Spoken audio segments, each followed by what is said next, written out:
Quien reflexione en esta dirección comprenderá ante todo que entre los conceptos rico y opresor corresponde hacer distinción absoluta. O sea, no es lo mismo ser rico que opresor. Podrían estar relacionados, pero no es lo mismo.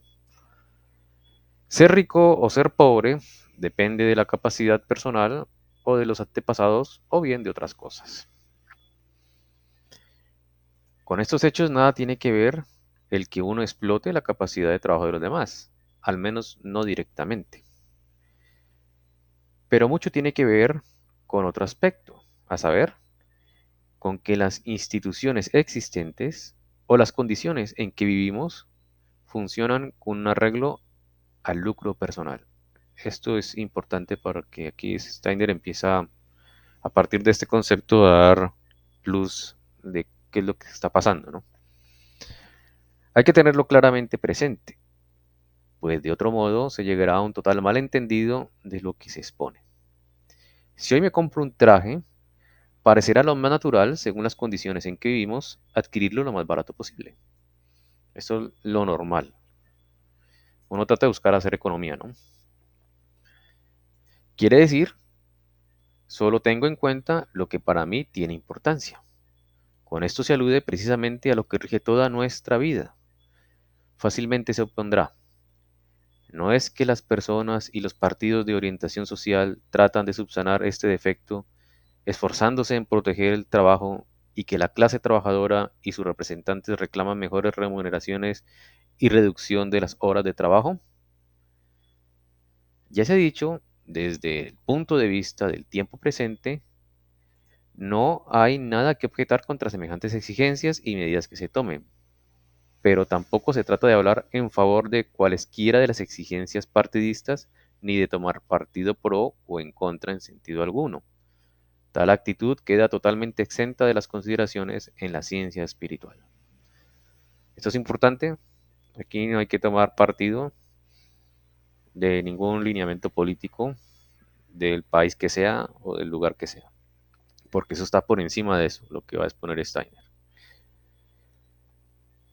Por más reformas que se establezcan para proteger a la clase trabajadora, lo que sin duda contribuirá mucho a elevar las correspondientes condiciones de vida, con ello no se atenuará lo esencial de la explotación, puesto que ésta se debe a que cada uno adquiere, como arreglo al lucro personal, lo producido por el trabajo de otro.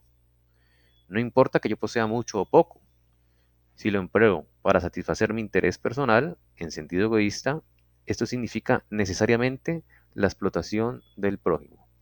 Esto es la clave. No importa que yo, persistiendo en dicho punto de vista, contribuya a proteger el trabajo del otro. Con ello tan solo aparentemente hacemos algo. Si yo pago más por el producto del trabajo de otro, él también pagará más por el mío, pues de otro modo la mejor situación del uno repercutirá en empeorar la del otro. Para ilustrarlo, daremos otro ejemplo. Uno compra una fábrica con la idea de obtener para sí mismo el mejor beneficio. O podemos decir, hablando en tiempos modernos, la gente crea un negocio con la idea de obtener para sí mismo el mejor beneficio y por consiguiente tratará de pagar a los trabajadores lo menos posible. O sea, todo se hará desde el punto de vista del lucro personal. En cambio, si se compra o se hace un negocio con la idea de procurar el mejor sostén posible para 200 personas, todas las medidas a tomar adquieren un matiz distinto. Ciertamente, en la práctica de nuestro tiempo, el segundo caso no se diferenciará mucho del primero, pero esto simplemente se debe a que dentro de una sociedad que, por lo demás, funciona con arreglo al lucro personal, el hombre desinteresado y abnegado como individuo no puede hacer mucho. Pero todo se presentaría muy distinto si el trabajo desinteresado fuese general. Naturalmente, el que piensa en sentido práctico dirá que meramente, por noble espíritu, a nadie le será posible establecer para sus propios operarios mejores condiciones remunerativas, puesto que con la benevolencia no se aumentará el producto de venta de las mercancías, condición indefectible para crear mejores condiciones, incluso para el operario. Bueno, dejamos hasta allí. ¿Qué piensan de lo expuesto por Steiner hasta ahora? Que es bastante importante e interesante. Sí, el problema que yo veo clave es que digamos que la mayor parte de la humanidad piensa es egoístamente y no piensa en su propio bienestar y no piensa en el bienestar de los demás. Y a eso se le agrega una competencia desmedida por ser el que más produce, por ser el que más tiendas tiene, y entonces no se tiene en cuenta pues el bienestar. O sea, creo que no son muchas las empresas que realmente piensan en función del bienestar de sus empleados. Las hay, pero la mayoría, uno lo ve mucho, ¿no? En la parte educativa, y lastimosamente lo ve uno en instituciones educativas de carácter clerical, por ejemplo, universidades o colegios católicos. Uno ve esa rapiña, o sea, ese deseo de tener es solamente lucro. Casi que igual, por lo menos en las universidades que yo conozco aquí en Bucaramanga, e inclusive puede ser hasta peor la situación. Voy a poner un ejemplo y voy a decirlo con nombre propio, la Universidad Santo Tomás. ¿eh? Pueden ser más rapaces que hasta las otras universidades. Y eso pues sí deja mucho que decir de los representantes de la iglesia aquí en la tierra, ¿no? Sí. Entonces creo que si se pensara menos en el lucro, tanto del empresario como del trabajador, porque también hay que decir que el trabajador también le tiene que poner amor a su trabajo y no ver simple y llanamente que si hago esto me dan esto. Entonces creo que el mundo sería un poco mejor. Totalmente de acuerdo, Vladimir. Así es, así funciona prácticamente el mundo, ¿no? Em, y es triste que los que deberían dar ejemplo no lo están haciendo. En este caso, como bien lo dices, en muchas comunidades católicas que tienen bastantes institutos educativos, de colegios y universidades, sobre todo se nota más en las universidades porque es donde más se gana, se nota mucho que la balanza se ha inclinado hacia el dinero, mejor dicho, en otras, hablando más para directo. No va a estudiar en sus universidades católicas, universidades que digamos sus representantes eran santos, que pensaban en el prójimo. Lo que está pasando ahora es que estas universidades, si la persona no tiene un peso, no le da el estudio. Así de sencillo. Tiene que tener la plata entera para poder ser estudiante de esas universidades. Obviamente, pues no todos debería ser gratis, pero al menos deberían hacer labor social. Bueno, ¿alguien más tiene algún comentario? Sí, yo quería comentar algo Vale. que me parece que, digamos, o sea, cuando se piensa individualmente, pero con un fin hacia la colectividad, es decir, no un bienestar propio, sino un bienestar colectivo, pienso que es como el camino de lo que quiere pues, mencionar Steiner, ¿no? Es decir, lo que vemos en las sociedades actuales es que se piensa egoístamente, pero con un beneficio propio. Y peor aún, con un beneficio a costa de un maleficio hacia los demás. Es decir, por ejemplo, eso de que dicen de empresarialmente escalar, ¿no? Entonces está la persona, el empleado, que quiere escalar a un puesto mucho más pago, pero entonces a través de ese puesto eh, pisotea a los demás o sube a costa de que los demás caigan, ¿no? Eso que le llaman la competitividad.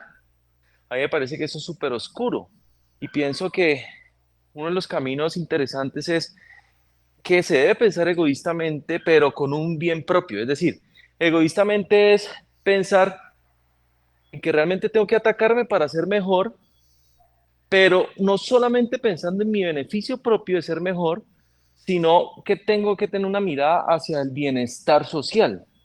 Es decir, a que cómo yo puedo aportar, digamos, egoístamente, es decir, pensando en cómo puedo, digamos, yo mejorar, pero con un fin que es que me permite, ¿sí? Beneficiar la humanidad y no tanto beneficiarse a mí mismo. ¿Ya? ¿Sí me hago entender? Sí, sí, entiendo, creo que todos entendemos, no, no sé, sí, se fue claro.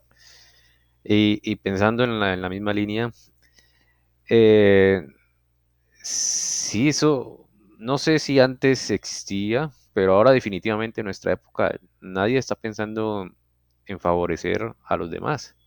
Bueno, en general, ¿no? Nadie está pensando en favorecer a los demás. Digamos, si alguien crea un negocio, una idea, una fábrica, lo que sea, no está pensando en ayudar a los demás, como posiblemente antes sí se hacía.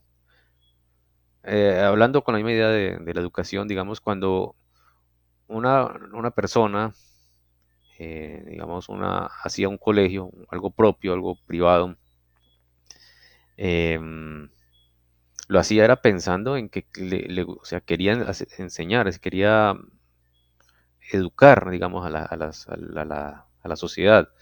Ahora se crean escuelas, hablando de las privadas, ¿no? No sé cómo eran las gubernamentales. Se hace es por negocio, pero porque claro, hago un colegio o hago una institución de educación superior porque voy a ganar plata. El fin no es una educación buena para el estudiante, sino ganar plata. Entonces, eso ha ido cambiando. Y se puede, ese ejemplo, que aquí lo hago con la educación, se puede abrir para todo. Para la salud se nota muchísimo. Digamos, ahora las clínicas no tanto se hace pensando en el paciente, sino en ganar plata. Yo me acuerdo mi papá me contaba que los médicos antes eran como casi santos, o sea, no les importaba tanto que les pagaban, incluso algunos no les pagaban con dinero, sino con intercambio de, si eran campesinos, con lo que producían, ¿no? Y iban a la casa y conocían, se hacía amigo del- del paciente, de los familiares, entonces era secundario el dinero y primario su vocación, curar, ¿no? Y uno puede decir lo mismo digamos, de los políticos. Se supone que era pensando en el pueblo, no tanto como beneficio personal. O cualquier directivo de cualquier empresa, era por el bien de la empresa, no que quiero ser gerente para poder hacer corrupción y robar fácilmente, ¿no? Antes querían escalar pues porque pensaban que lo iban a hacer mejor a nivel de la empresa, ¿no? Pero eso ha cambiado muchísimo y ese es el problema que ha ido escalando poco a poco. Bueno, no sé si alguien tenga que comentar algo más o continuamos, ustedes dirán. Es que pareciera que los tiempos de antes eran mejores. Ahora la gente como que, o sea, los ricos son, digamos, el 3% o el 5 o el 10, no sé, el máximo. Pero todo el mundo está pensando es cómo sobrevivir, o sea, cómo conseguir la plata para la comida, para llevar a la casa, al hogar, ¿sí me entiendes? Entonces es como difícil. No entiendo, Lo que Fran. dice Francisca creo que tiene mucho sentido. O sea, las condiciones en muchas áreas, en muchos campos han empeorado. O sea, uno, por ejemplo, el mismo campesino, ¿no? Antes podía vivir más tranquilo con el producto de su trabajo. Lo mismo, el médico de hace 20, 30 años, eh, una persona era médica y ya, pero uno decía ya, cogió el cielo con las manos, ¿sí? Esa persona, ese médico, aparte del respeto y de la admiración que le tenía la sociedad, económicamente estaba bien. Hoy por hoy tienen que hacer una inversión muy grande en su formación y las condiciones laborales no siempre para todos son las que se merecen, ¿no? Entonces, creo que eso influye mucho lo que dice Francis, que el contexto ha cambiado. Eh, Seguramente para unas profesiones bien, en algunas profesiones, Obviamente, tristemente, creo que ya lo hemos mencionado, ser influencer hoy en día no se necesita saber nada, antes al contrario, entre más pendejadas diga y más estupideces haga, le va mejor. Gana mucho, mucho más que una persona que se dedica a ganarse la vida honradamente. Entonces, sí, en muchos campos las condiciones se han vuelto muy difíciles para las personas desarrollarse dignamente. Eso es importante. Es parte de, Y de- sí, no, y ahí donde dice Vladimir, ese contexto, digamos, de vida actual, es el que me acuerda mucho cuando el Cristo mencionaba, mi reino no es de este mundo. Y uno cada día percibe que estamos viviendo, no viviendo, sino sobreviviendo. Pero porque nos acostumbramos a depender del dinero, ¿sí? Que es la moneda de este mundo. Ahora bien, la cuestión social, según la antroposofía, lo que busca es que el ser humano trate de aprender nuevamente o de recordar cómo eran las economías antiguas. Entonces, por ejemplo, digamos, no era que el médico fuera, digamos, con la máxima abnegación y no recibiera beneficio.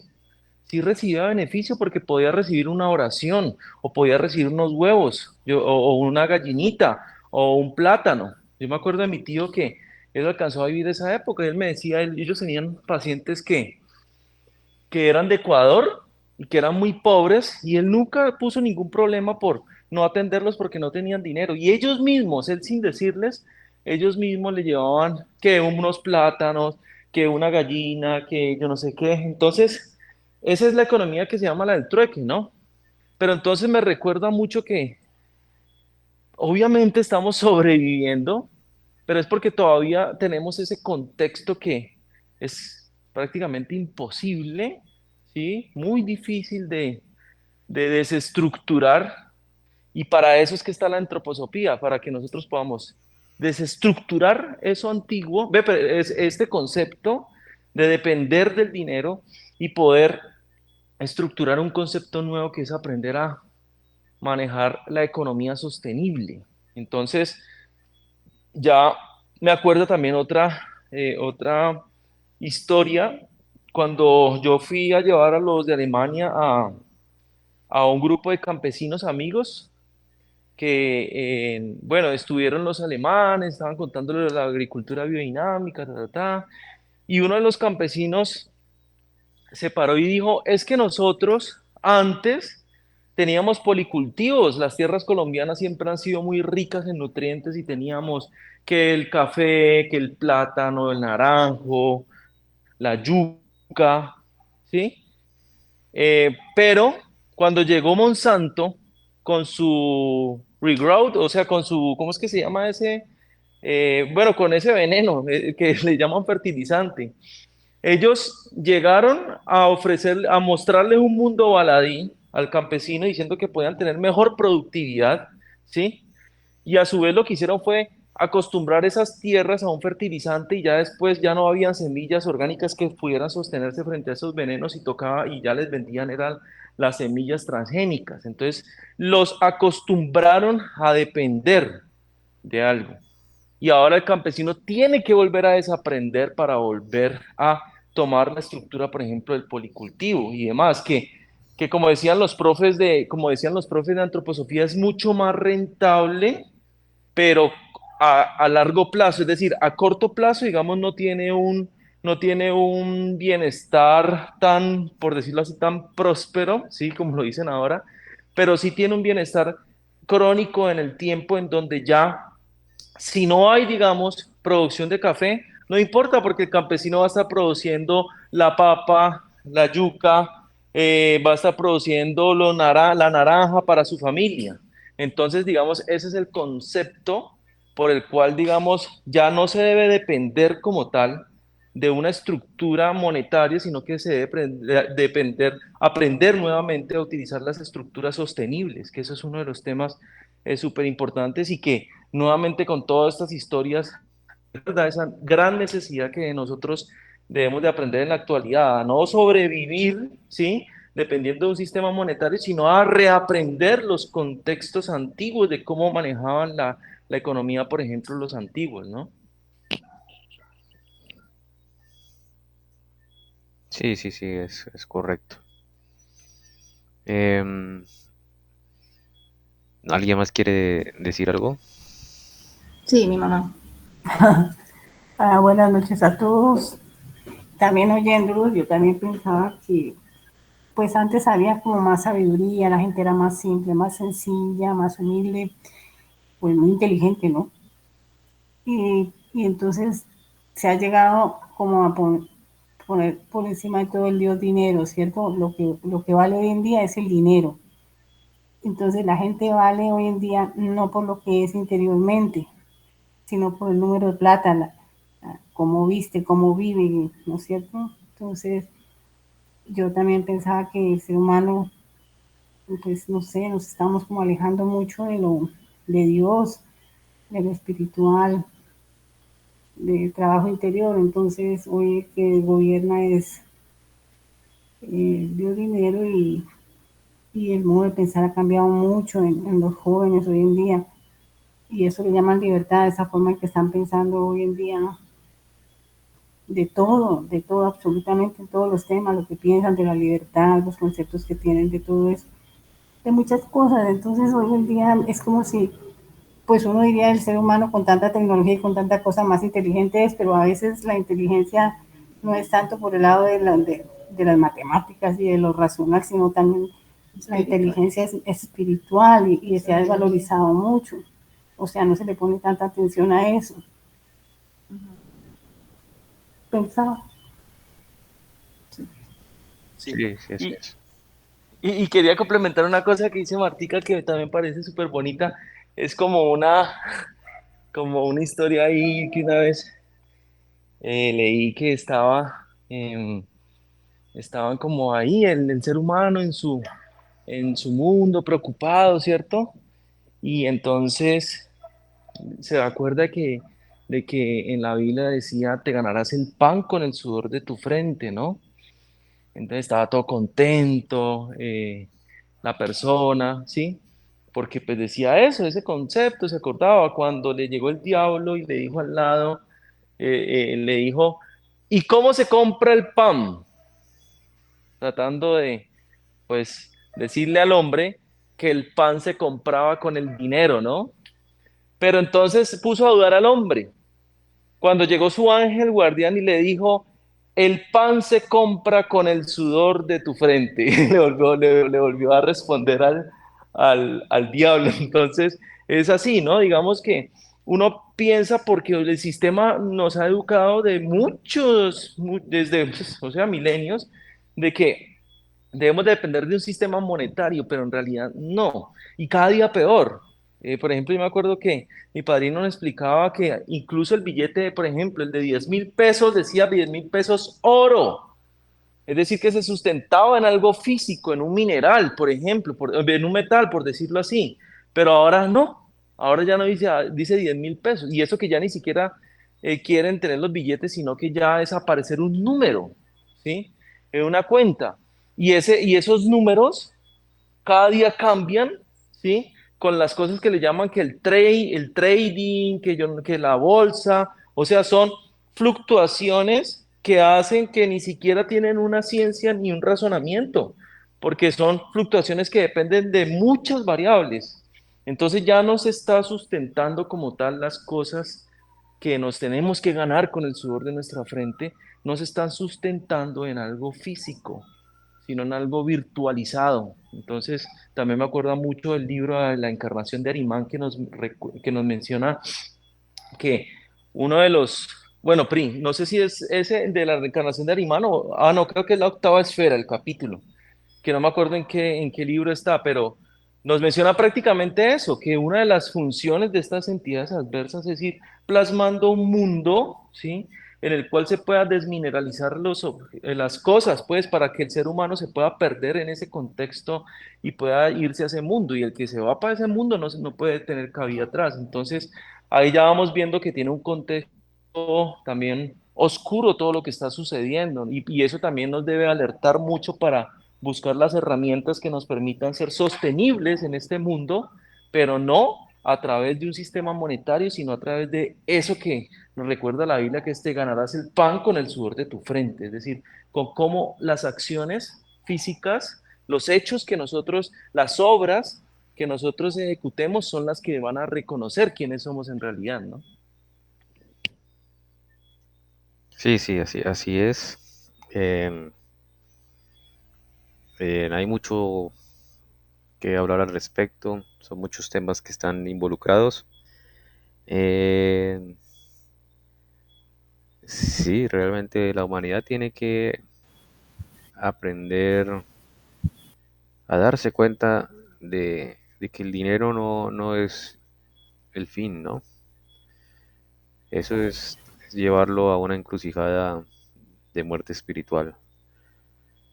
El fin debería ser un valor moral o algo, un bien espiritual. El dinero pues sería el medio pues con que se intercambian las cosas, ¿no? Para vivir en este mundo material. Pero el fin siempre debería ser algo, un ideal espiritual. O si no es creyente, pues un ideal moral, ¿no? Ese debería ser el fin, ¿no? Pero es una lástima. Creo que la vez pasada les daba el ejemplo que generaciones anteriores, con su primer trabajo y ahorro, podían comprar una casita pequeña. Igual que ahora, para comprar una casa se requiere ahorro y mucho esfuerzo, ¿no? La diferencia es que en generaciones anteriores estaban contentos de haber logrado ese logro, haber comprado una casita pequeñita, el primer logro, estaban contentos, que iban bien. Ahora, cualquier joven se puede sentir triste o renegar de eso, de lo que sea, porque no compró la mansión que tenía Bill Gates u otro rico. Entonces, esa concepción del mundo ha cambiado, porque nos han metido a todos que la felicidad son los bienes materiales o el dinero. Eso antes no estaba tan marcado como ahora. Eh, Eso también debe cambiar. El mundo espiritual debe ser lo más importante. Obviamente hay que sobrevivir y hay que sustentar el mundo material, pero ese no es el fin, ¿no? Es un medio. Bueno, muy bien. ¿Alguien quiere decir algo más o continuamos con la lectura? Ustedes dirán.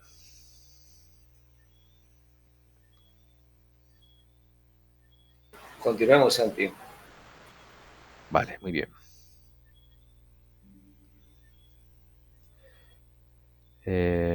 Vale, este párrafo.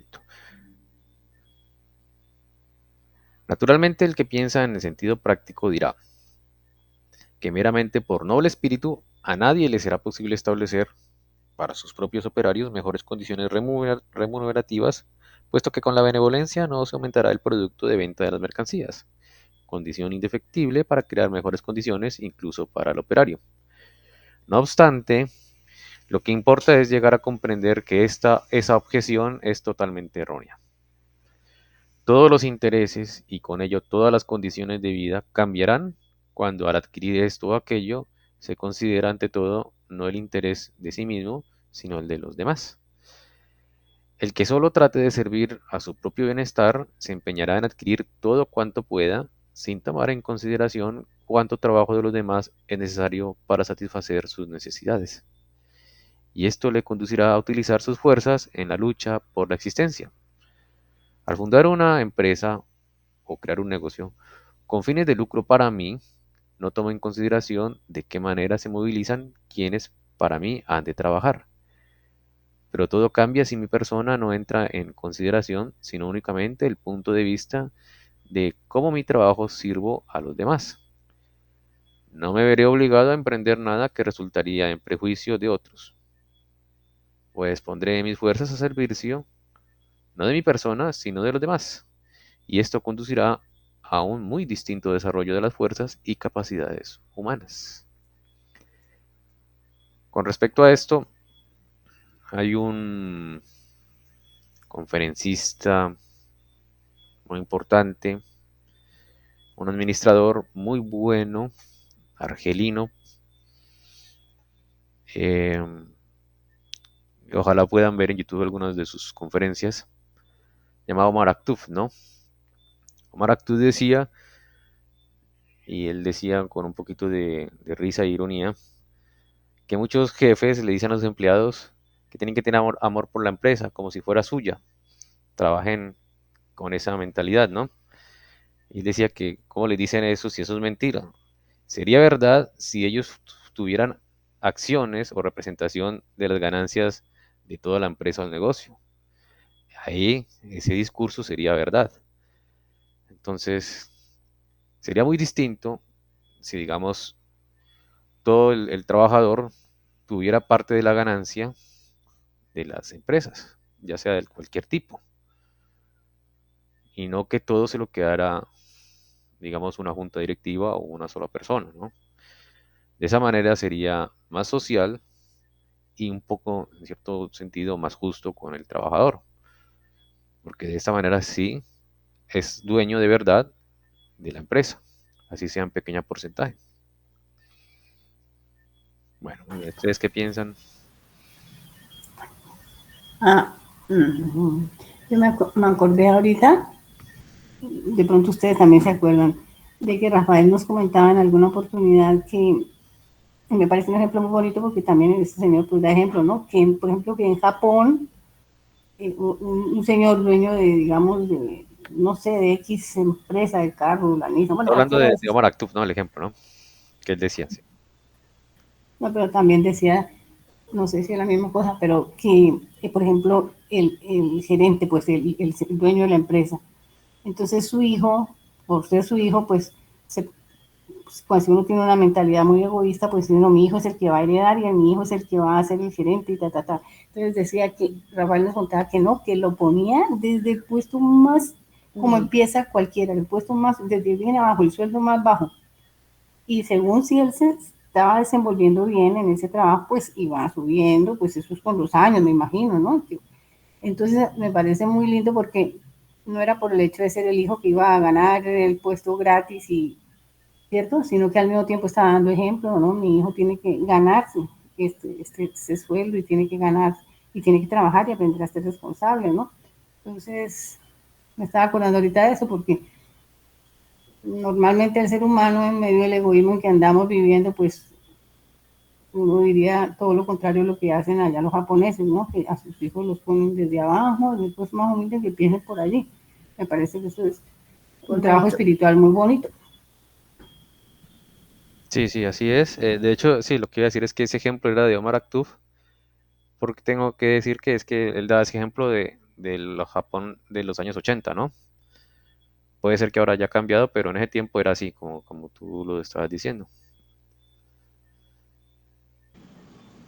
Sí, sí. Otra cosa que me viene ahí a la mente, pues ahora que hablan de los japoneses, alguna vez escuché en la radio, no sé hasta qué punto es cierto o si todavía es igual, pero que en Japón las personas tenían, las casas tenían jardines muy bonitos. Entonces que la persona que estaba hablando preguntó que por qué los jardines eran pues tan bonitos. Entonces pues yo decía, no, el que tenga el más bonito pues es el más orgulloso, yo qué sé. Entonces ellos decían que no, que esa no era la mentalidad, perdón, sino que cada familia quería tener un jardín muy bonito porque querían que las personas que pasaran por ahí lo vieran y se alegraran. Entonces que disfrutaran pues de la vista, que se viera algo lindo. Entonces pues me parece como que está relacionado con lo que estamos hablando pues pasando a la economía y pues yo creo que ahorita eso es como algo muy idealista, se podría decir como en el mundo que estamos viviendo, que va como tan rápido y que cada persona es como muy individual y lucha por salir adelante sola, pero pues si todos hicieran el deber pues de trabajar por los demás y no por uno, yo no estaría trabajando sola por mí, sino que tendría como a toda la comunidad trabajando por mí y de igual manera yo trabajando por ellos. Entonces sería algo como más rentable, si se puede decir. Pero pues tendría que ser una comunidad completa que tenga como la misma línea, porque si uno empieza a hacerlo ahorita solo, como que ahí va a quedar estancado también, pues de acuerdo a la velocidad que lleva el mundo hoy día. No sé. Sí, sí, así es, Kate. Buen ejemplo o buena información. No sabía lo de los japoneses, interesante. Ellos tienen una mentalidad muy diferente al occidental. Todavía guardan ciertos aspectos importantes de la cuestión, no cuestión social, sino de la humanidad, digamos, del ser integral, no solamente mundo material, sino anímico también. Le dan mucha importancia. La palabra es muy importante para ellos, el ejemplo. Eh, Ojalá que no lo pierdan, porque es que el capitalismo está empujando muy duro, ¿no? Con respecto al otro, sí, o sea, es cierto. Eh, es muy probable que si no hay algo grandecito, si son poquitas personas los que empiezan, lo más probable es que se mueran ellos y se acabe ahí la idea, ¿no? Sería ideal que se pudiera mm, formalizar ciertas cosas para que eso se difundiera y se hiciera práctico, ¿no? No obviamente a escala de todo un país, pero por lo menos que se haga conocer y que la gente pueda intentar hacerlo, ¿no? No es tan difícil, pero sí se necesita inicialmente cierto, cierto capital o cierto poder.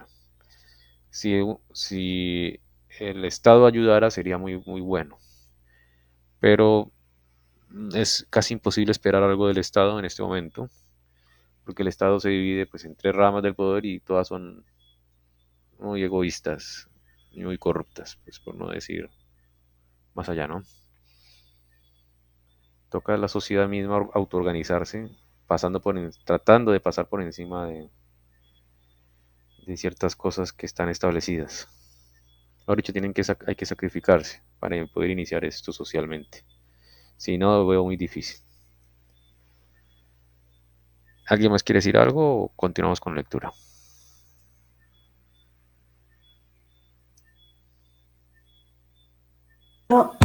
Personas que dicen que por allá en Europa, no sé, en Suiza y todos los países de por allá, que allá me parece que tienen como más sentido que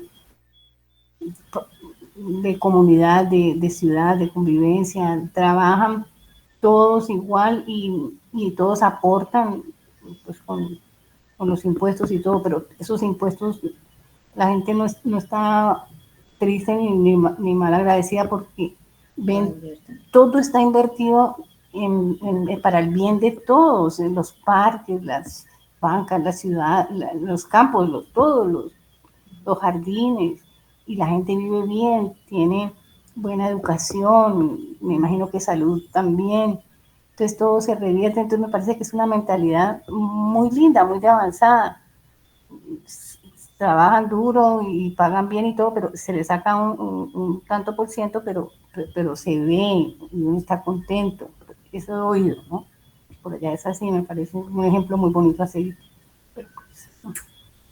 En Suiza, más que todo, no sé los otros. Sí, incluso en los países escandinavos se nota más que la economía está mejor relacionada con la parte social que en otros países. Mm, no sé si alguien quiere decir algo más o comentario adicional o continuamos.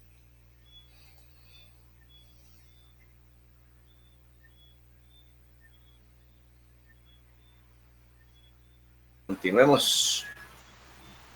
Vale, muy bien. Bueno, aquí empezamos el capítulo 3. Dice así: Robert Owen poseía dos virtudes: las que en cierto sentido justifican llamarle un genio del actual social práctico, del actuar social práctico. La certera visión respecto de benéficas instituciones sociales y su noble amor a la humanidad. Para apreciar en todo su alcance la significación de estas cualidades, considérese lo que con ellas Owen realizó. Creó en New Lanark industrias ejemplares en las cuales los operarios trabajaban en condiciones de una existencia humanamente digna y moralmente satisfactoria. Había entre ellos hombres depravados y alcohólicos, pero también otros moralmente mejores, que ejercían, por su ejemplo, una influencia favorable sobre aquellos, lo que finalmente conducía a los resultados más propicios. En vista de tal éxito, no corresponde equiparar la obra de Owen con los más o menos fantasiosos reformadores del mundo, los así llamados utopistas. Él no salió del marco de las realizaciones prácticas con respecto a las cuales todo aquel que no se incline a quimeras puede esperar que mediante ellas se logre desterrar, por lo menos en determinados dominios, la miseria humana. Tampoco es ilusorio creer que semejante realización delimitada puede servir de ejemplo para estimular un progresivo desarrollo favorable de las condiciones sociales humanas. Así habrá pasado Owen, y por ello no vaciló en dar un paso más en tal dirección. En el año 1824 se puso a crear en Indiana, Estados Unidos, una especie de pequeño estado modelo. Adquirió un territorio con la intención de fundar allí una comunidad humana sobre la base de libertad e igualdad. Todo se organizó de tal manera que no había posibilidad de explotación ni de sujeción. Quien se propone semejante tarea debe estar dotado de las más nobles virtudes sociales, el anhelo de dar felicidad a sus semejantes y la fe en la bondad de la naturaleza humana. Tiene que estar convencido de que en el hombre espontáneamente ha de surgir la inclinación al trabajo, cuando por medio de las disposiciones correspondientes el beneficio del trabajo se presenta asegurado. Owen está muy compenetrado de esta fe, a tal punto que debieron sobrevenir experiencias muy graves para hacerle perder esta fe. Estas graves experiencias efectivamente se produjeron. Después de largos y nobles esfuerzos, Owen tuvo que convencerse de que la realización de semejantes colonias infaliblemente ha de conducir al fracaso si previamente no se logra la transformación de las costumbres y de la moral en general, y que da mejor resultado ejercer influencia sobre la humanidad por la vía teórica que por la de la práctica. A tal convencimiento fue conducido este reformador social por el hecho de que no faltaron los que rehuían el trabajo, tratando de traspasarlo a los demás, y debido a ello surgieron enemistades, peleas y finalmente la bancarrota de la colonia. Lo experimentado por Owen es útil para todos aquellos que realmente quieren aprender, pues de toda clase de organizaciones que para el bien de la humanidad son ideadas y creadas artificialmente, puede conducirnos a crear el fecundo trabajo social que verdaderamente cuenta con la realidad de la vida. Por sus experiencias, Owen tuvo que desilusionarse radicalmente de su creencia que la causa de toda miseria humana provenga de las malas condiciones e instituciones en que la humanidad vive, y que lo positivo y bueno de la naturaleza humana espontáneamente se suscitará al mejorarse dichas condiciones. Owen tuvo que convencerse de que no es posible mantener las buenas estructuras a menos que los hombres, por su íntima naturaleza y sincero afecto a las mismas, se inclinen a preservarlas. Ahora bien, podría pensarse que antes de crear semejantes estructuras sería necesario dar a los hombres la debida preparación teórica, haciéndoles comprender, tal caso, lo justo y la utilidad práctica de las medidas a tomar. Y es de suponer que Owen, según sus propias declaraciones, también lo haya pensado.